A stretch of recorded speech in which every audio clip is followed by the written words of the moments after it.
Good morning, trailgrazers. Last night after dark, we got home from absolutely the worst tent camping experience of my life. It was awful, almost from start to finish. So we're starting at the end of the trip just to tell you what's going to be ahead. We started off just great. This video is going to contain our food preparations, setting up the equipment after we got there, and then breakfast meal yesterday morning. And after that period is when everything started coming apart. Now it happened so fast that we didn't get anything on camera, so I'm just going to tell you what happened.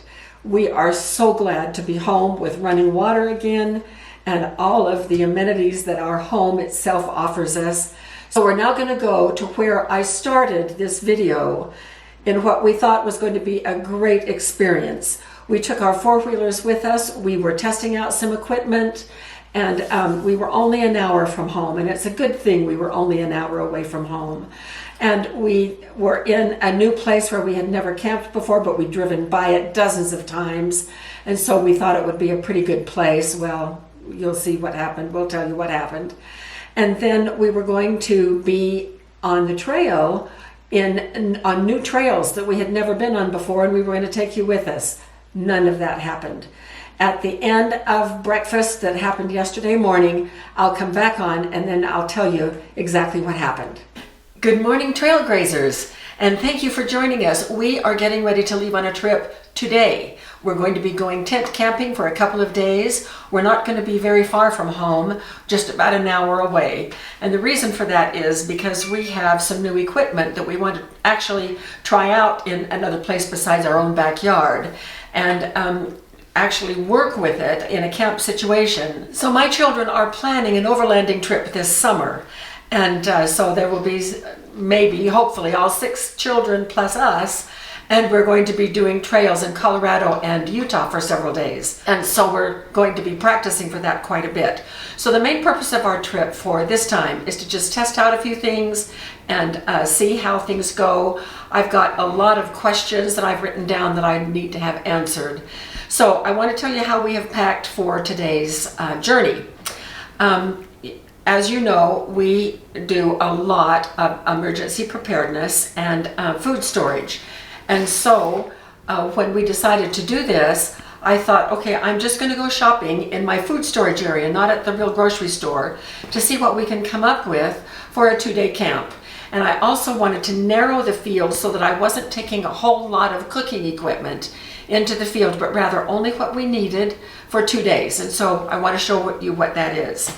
In terms of cooking pots, I have this kettle for boiling water, for washing dishes and whatever else we might need. And then this cast iron combination, which is a set. Move this out of the way so you can see it. It is a 3-quart saucepan and the lid, which doubles as a frying pan. So this is a really convenient set to take camping. And then because I'm going to be testing temperature of some of the foods, I have our thermostat, our thermometer.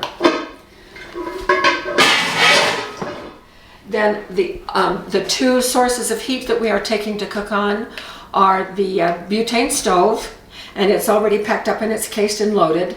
And then the other one is our 22-inch griddle that we had up at Bryce. And that's it. That is it. I planned my meals around being very economical in terms of the types of cooking things that we are taking. Well, I said that's it, but there is one more. I'll show you that one in just a second. So I packed up our food. Here's our bread box, a loaf of homemade bread, and then this is some of the pumpkin bread that we had left over. So that is going. And then, of course, our regular pantry bin is going, and you've seen that one several times. And it has flour, sugar, pancake mix, eggs, cornbread mix. I can't remember what else, but that always goes with us. And then in our Sherpa, which is part of our kitchen setup, I have spices and other ingredients for baking if I need it. Now, I want to tell you how I get ready for a trip. So the first thing I do is make a master list of stuff that we are going to need to take, like What do we need for sleeping, for hygiene, for food, for bathroom, for power, clothing, shelter, water, heat, light, for sitting, and then of course our camera stuff because we're going to be doing some videoing. And since this is the first time that I'm including some of our new things, one of my objectives for this trip is to make this master list more detailed so that we'll be able to use it next time without so much advanced thinking and planning. Then the next thing I did was I did our menus. I always do menus before we go because I want to take only what is needed for the meals and not a whole lot of extra. So I've done those meals. And this is the specialized food for this trip. We're taking 1 packet of potatoes and gravy. And then I have, just for some snacks, I have some dehydrated apples. And I dehydrated these in 2016. They're still wonderful. I have kept these actually in the freezer. It was long before we had our freeze dryer. I have, here is the meat that we are taking. And this is some freeze-dried raw sausage. So we will be rehydrating this the night before. And then down at the bottom is some flank steak. And so those are we're going to have 2 breakfast, and then that's one of our evening meals. For breakfast, I have some hash brown potatoes. These are freeze-dried. And then here is my scrambled egg mix. It has cheese, onions, tricolor peppers, and mushrooms.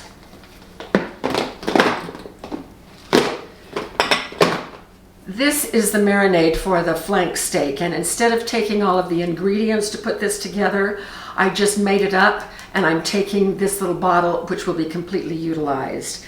And then of course I have a jar of ghee.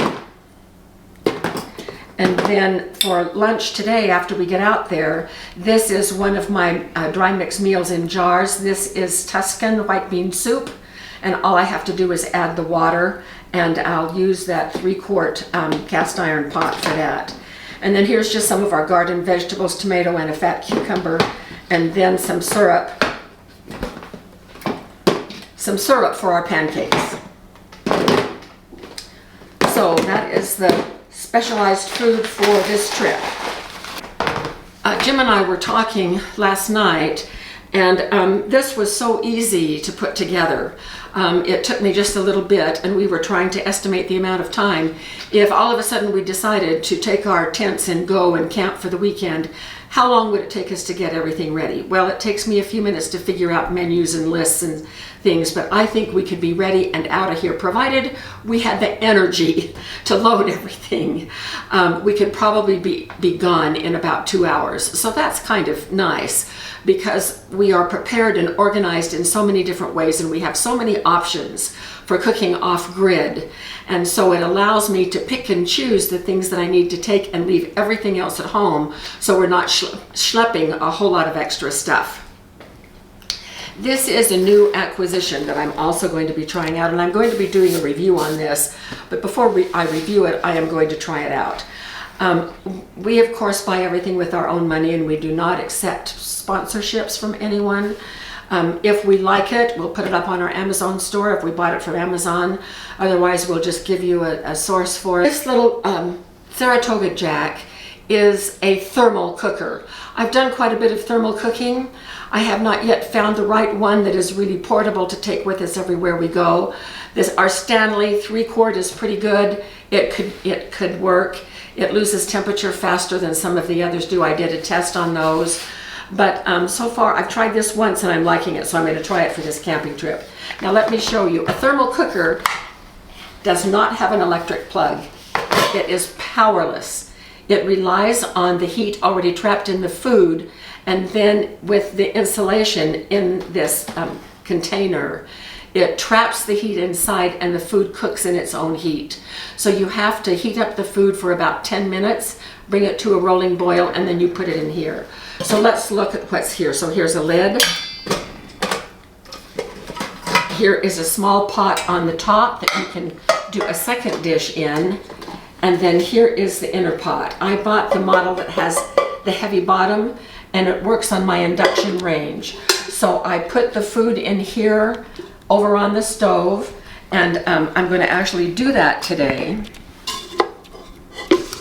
I'm going to cook a chicken and vegetable mix, and I've got some stuff I'm just going to throw in together, and we're going to sort of invent as we go.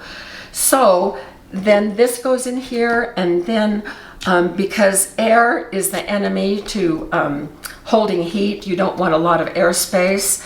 And this is 7 liters, it's almost 7 quarts, and so for us, there's only 2 of us. Generally, there's going to be a lot of air space. So I use the second pot on the top, and I put boiling water in it to help hold the heat. So here's what we're going to do. I have some chicken chunks right here. So I'm going to go brown those chicken chunks right here and start getting them hot. Then I'm going to take these other ingredients and we're just going to dump everything in. I'm going to boil it all together. It will nowhere near be done after 10 minutes of boiling. Then we're going to quickly put it in the pot, add boiling water in this pot, close it up, and 6 hours from now, when we're all set up at camp and ready for supper, we're going to open this pot and we're going to check the temperature before and after. So I'll be back when we're ready to put this together. I'm bringing the pot over. It has been 10 minutes. We're going to quickly take its temperature. So here it is. It boiled hard.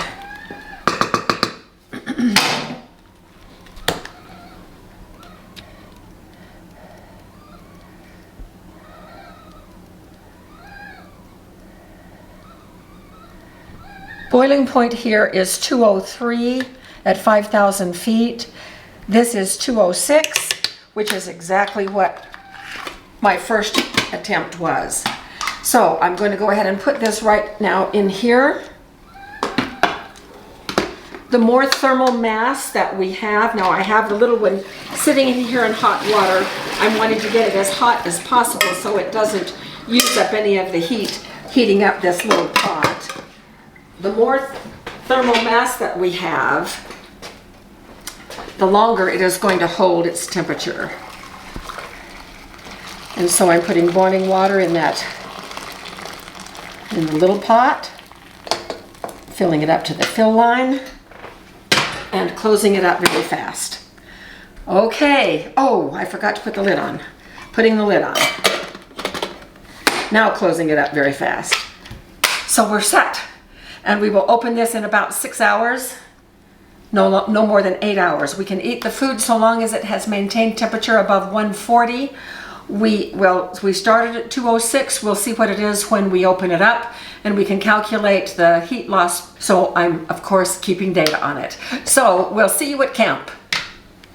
So we are here, and I forgot to turn the camera on when we were putting the tent together, but I promise we were able to put that thing together in under 5 minutes. It is fantastic, including the rain fly. And as you see, we've got big old dark clouds. And we're right by a highway. There goes a school bus. We're probably about 5 miles from the entrance to Coral Pink Sand Dunes, and this is just a wide place in the highway, off the side of the highway. And it has a vault toilet, thank goodness.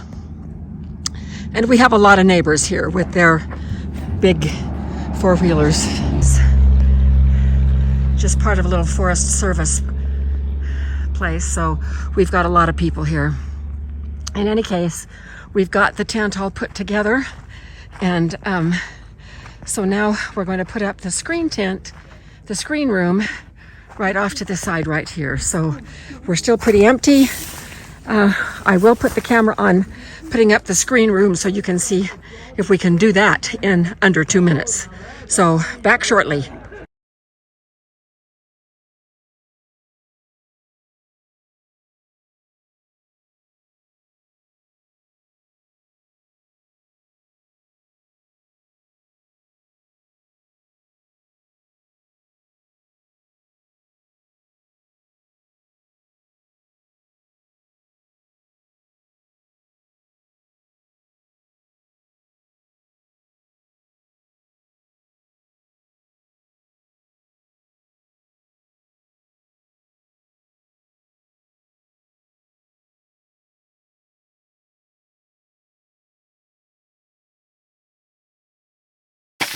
Okay, so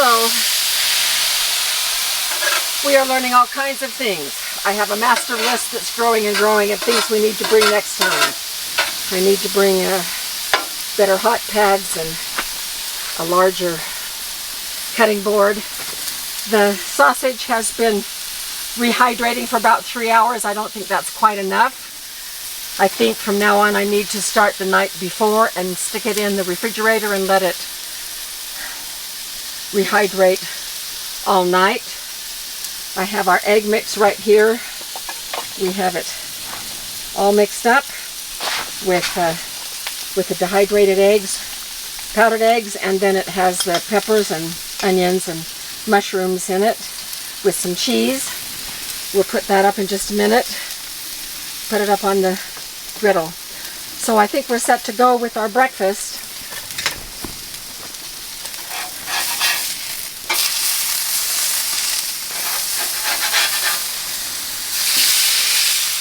Just a few more minutes and we'll be ready to eat. So we'll probably come back tonight when we're doing our flank steak with potatoes and gravy. All right, so here is a rundown. Now, before I get into all of these things, know that we learned some lessons. At the end, I'm going to share some of the lessons that we learned. It was not a total disaster because there were some important things that we were able to figure out as a result of all of this. And that's one reason that we wanted to try things out, this new equipment that we have being fairly close to home. So first of all, the food. The Saratoga Jack that I packed and put the water in the top.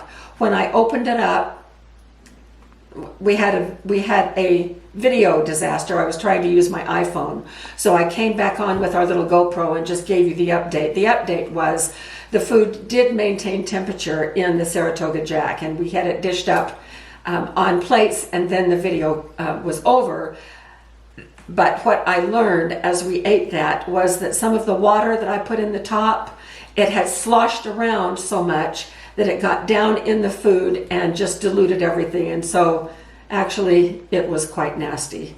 And then when I lifted the bottom container out, there was about this much water in the bottom. So the water not only got into the food, it got down underneath the other one too. So we'll deal with that issue more in detail when I do our review of the Saratoga Jack.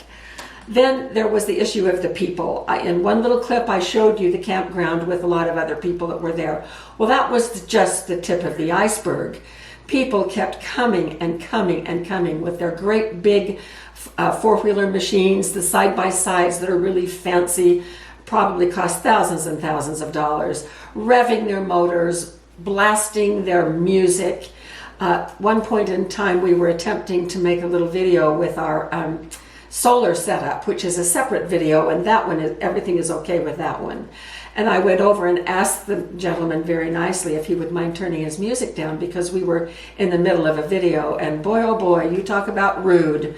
And so I just thanked him for his time and walked away, and then we just had to wait until he left so that we could do the videoing. But it was just raucousness and loudness and more people with machines. We decided at that point in time that we were not going to go on those trails with that much revving engines and that kind of thing. So then the other thing that happened is that after we set up the tent and the screen room, Jim staked everything down. Now, here's where the trouble began, but we didn't know it yet. We were in sand. Almost every place around here is sandy, sandy, sandy. And so we even had bought new stakes and different from the ones that came with the equipment. And thankfully they did work a little bit better. But staking things in sand is always a precarious. Yeah, precarious. It is always precarious. And we knew that, but we thought we were going to be okay. And so yesterday afternoon, it was raining a little bit, and our tent, the good news is our tent is just fine against the rain. I love to hear the rain on the top of the tent, and I had a little nap. And then we got up and we began to make preparations for the evening. And that is when the wind came up. and the wind came up. I'm guessing it was probably 25-mile-an-hour winds. Now, the screen house, we spent a lot of our time in the screen house. That mesh keeps out the little no-see-ums, which is really good. And so we loved being in that screen house. But because the sun was coming in so brightly and heating it up, it really holds the heat. And so we went around and put down the rain shields all the way around. And so it became this enclosed like a balloon. Well, you know how we pull out that handle to pop the sides out? The wind popped them back in, just pushed them back in on 2 of the sides. And when that happened, we rushed from the tent to the screen house. I tried to pull them out, and then the wind came up so hard that Jim came to help. The power of the wind on one side hit the Sherpa, which is that little compartment that we have with the 4 little packets that have our dishes and silverware and supplies in. On the top of that, you may remember from earlier videos that we had the 5 gallons of water right there. That 5 gallons of water, as heavy as it is, was no match against the wind. That side popped the Sherpa, tipped everything over, including the water. The spigot broke on the water bucket, and we lost every single drop of water. There we were in the desert with no more water. And I got tangled up.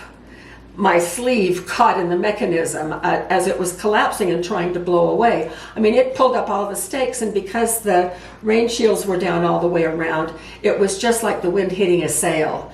And it pulled up the stakes and started turning over. Everything on the inside was knocked over.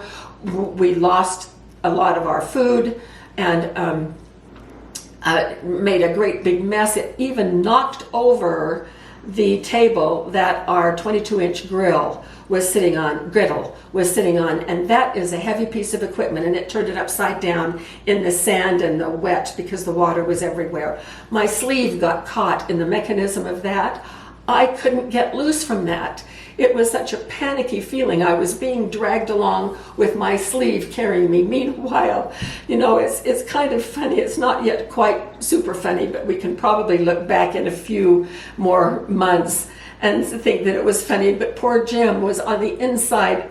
I was on the outside, but it was wrapped around me and had got me. And Jim was on the inside, and it was like he was trying to fight his way out of a paper bag. He was also really, really struggling as well.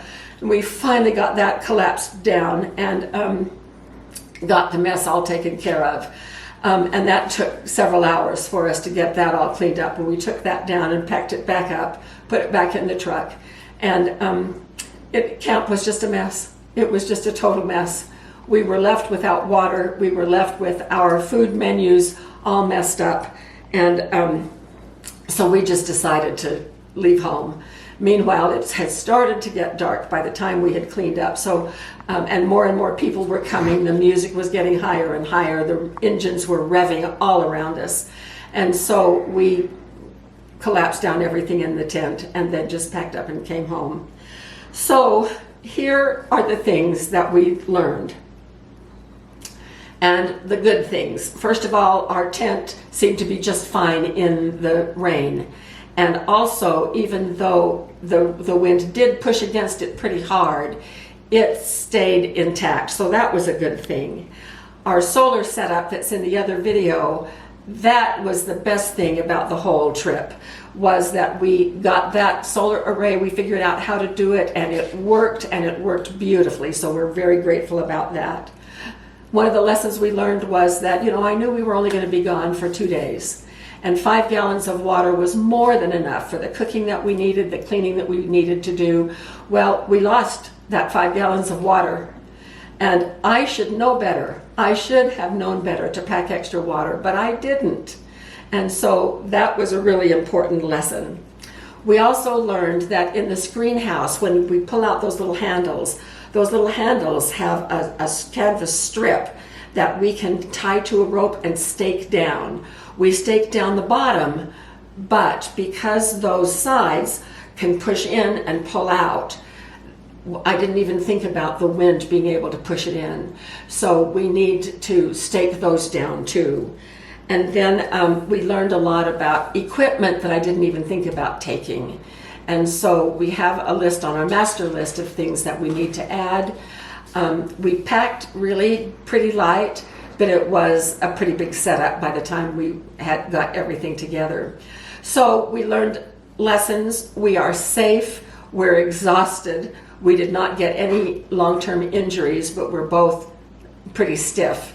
In any case, we remain undaunted. We are still going to hit the trail, and hopefully nothing like this will ever happen to us again. Hope you never have an experience like this either. So thanks for being with us, and hopefully we'll see you out there on the trail.